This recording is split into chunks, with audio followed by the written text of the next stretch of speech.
Monsieur Sidiki, Monsieur Toumba. Nam. Monsieur Toto, Mamadouba Toto Kamara. Oui. Monsieur Mathirin Bangoura. Oui. Vous cite clairement pour dire que c'est vos éléments qui sont allés au stade. Voilà, je les ai fait. C'est la structure de la présidence. Je les fais comprendre pour qu'ils comprennent. Et tous ils sont. Toto Marcel a frappé Toto. On dit c'est les hommes de Toumba. Heureusement, Dadis a vérifié. J'ai appris. À la sortie du post-contrôle, il se croise avec le général Toto. Marcel Gare, il le débarque, il ordonne ses hommes, tendez-le. Il le frappe là-bas. Toto rentre à la présence en pleurant, il rentre chez Dadis, il vient tomber. Il dit tes hommes vont monter. Tes hommes vont monter, il pleure, il se tombe à terre. Dadis se lève la nuit là. Il regroupe tout le régiment. Pour eux, Toumba en sait. Moi, je ne savais même pas, j'étais dans mon bureau. J'ai vu Fourmi en train de tourner autour de moi. J'ai dit quoi? J'ai dit, hey, nous, on a gâté quelque chose, go.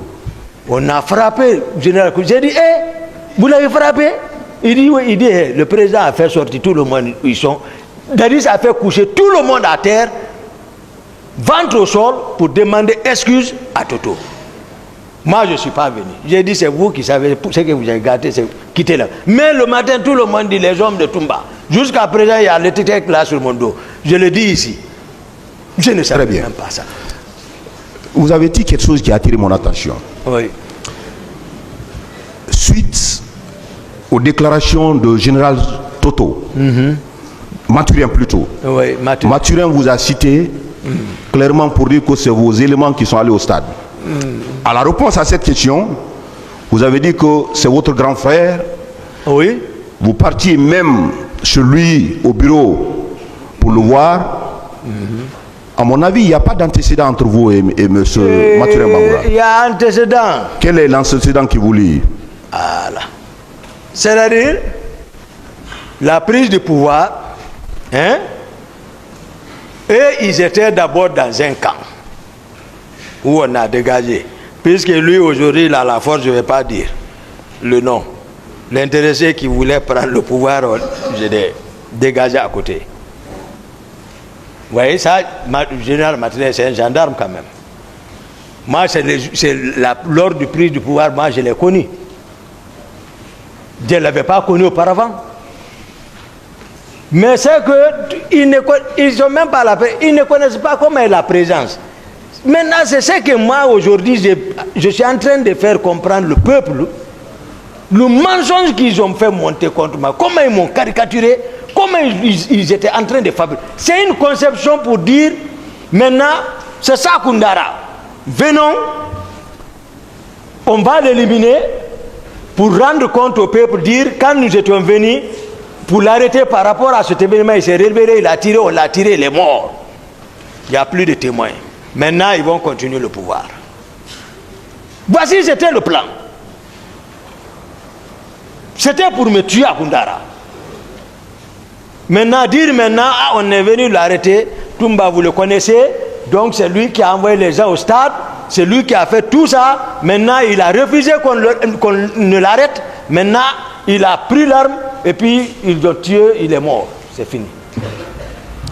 Le 27, une réunion préparatoire à laquelle les autorités étaient présentes pour parler des événements du 28 septembre, de la manifestation du 28 septembre. Moi, c'est à travers Vous n'avez pas eu cette information? Du tout. Si ce n'est pas le matin qu'on m'a réveillé là, et Dadis a commissionné pour venir m'appeler dans ma chambre, sur l'honneur devant Dieu. J'en ai fini pour l'homme, Monsieur le Président. Devant Dieu. J'en ai fini, je vous remercie.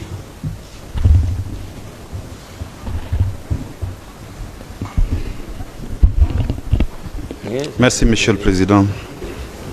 Nous allons ainsi momentanément clore notre tour de questionnaire.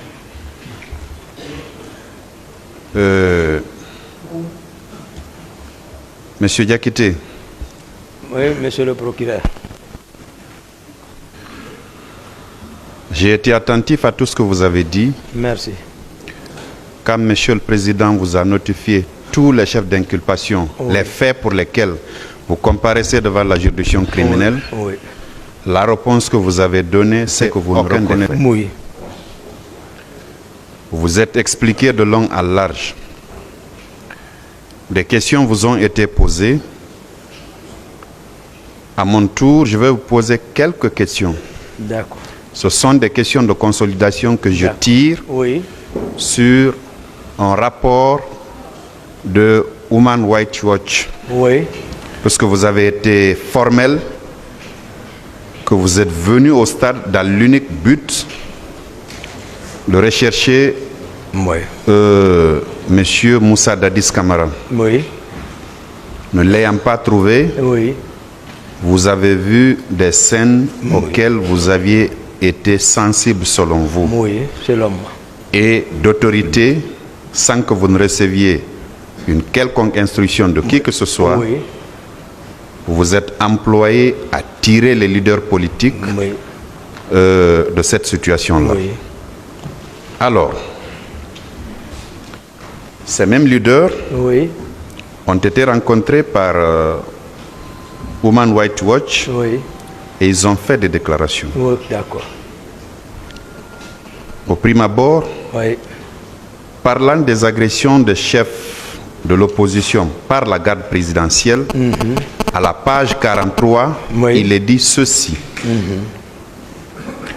Alors que les soldats de la garde présidentielle s'en prenaient aux sympathisants de l'opposition sur le terrain central du stade principal, leurs commandants se sont mis à la recherche des principaux dirigeants de l'opposition qui étaient restés sur la tribune principale avec de nombreux autres membres haut placés du parti. Un des gardes de corps de Selouda Diallo, un dirigeant membre haut placé du parti. Un des gardes de corps de Selouda Diallo, un dirigeant de l'opposition, a raconté à Human Rights Watch avoir vu un groupe de soldats de la garde présidentielle conduit par le lieutenant Aboubakar Toumba Diakité et l'adjoint de Toumba. Le second, le lieutenant Marcel, se dirigeait tout droit vers les chefs de l'opposition.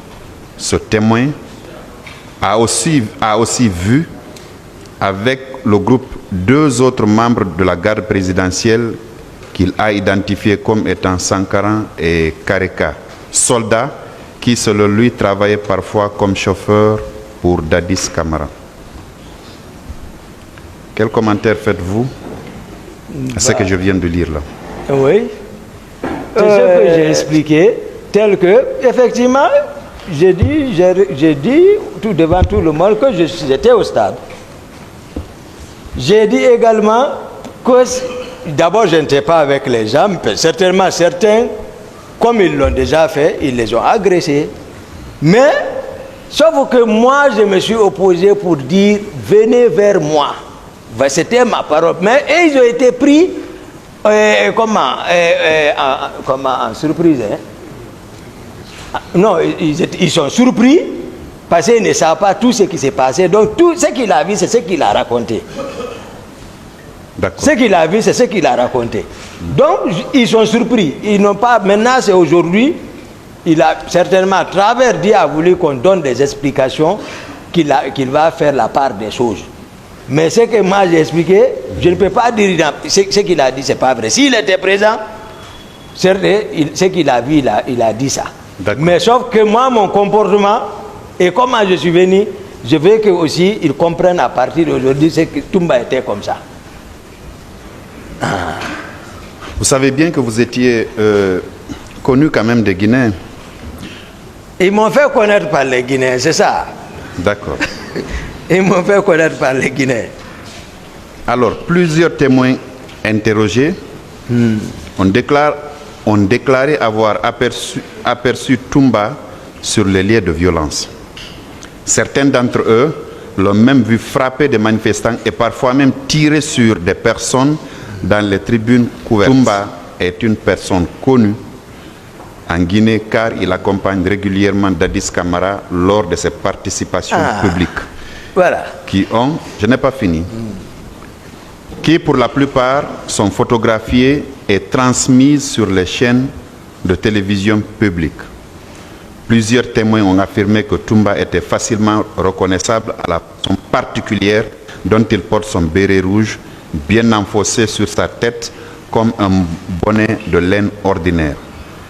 Une coiffeuse de 29 ans a raconté qu'elle s'était retrouvée face à Toumba alors qu'elle se dirigeait vers les tribunes en tirant dans sa direction.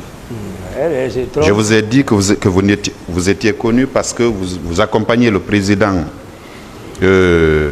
Moussa Dadis Camara à plusieurs de ses réunions publiques ou à plusieurs rassemblements. Donc, votre physionomie, la façon par laquelle vous apparaissiez, n'était pas méconnue des Guinéens. Et c'est justement une des Guinéennes qui a fait cette déclaration qui dit qu'elle vous a vu en tirant vers sa direction. Voilà. Ce que moi je souhaite, hein, oui, en toute sincérité, tous ceux qui racontent là devant Dieu, moi je les pardonne. Ce n'est pas eux que je vais demander pardon. Moi je les pardonne. Cette déclaration-là n'est pas vraie. N'est pas vrai, mais je les pardonne également. Devant Dieu. Ensuite, une autre femme de 47 ans a décrit la façon dont elle a été frappée par Toumba peu après que ce dernier soit arrivé dans les tribunes couvertes. C'est à la page 44, vos avocats peuvent consulter. Elle dit ceci: Toumba lui-même m'a frappé. C'est arrivé dans la zone couverte lorsque nous avons essayé de partir. Il est venu vers moi et dit: où est Dalin? Nous allons le tuer aujourd'hui.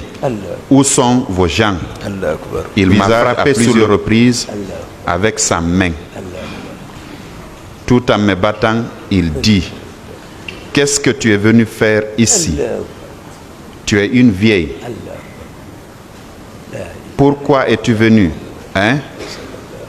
Je ne l'avais jamais rencontré auparavant, mais elle l'a reconnu à partir de la télévision.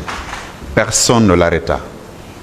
Tchebro était là et vu ce qui se passait et a vu ce qui se passait.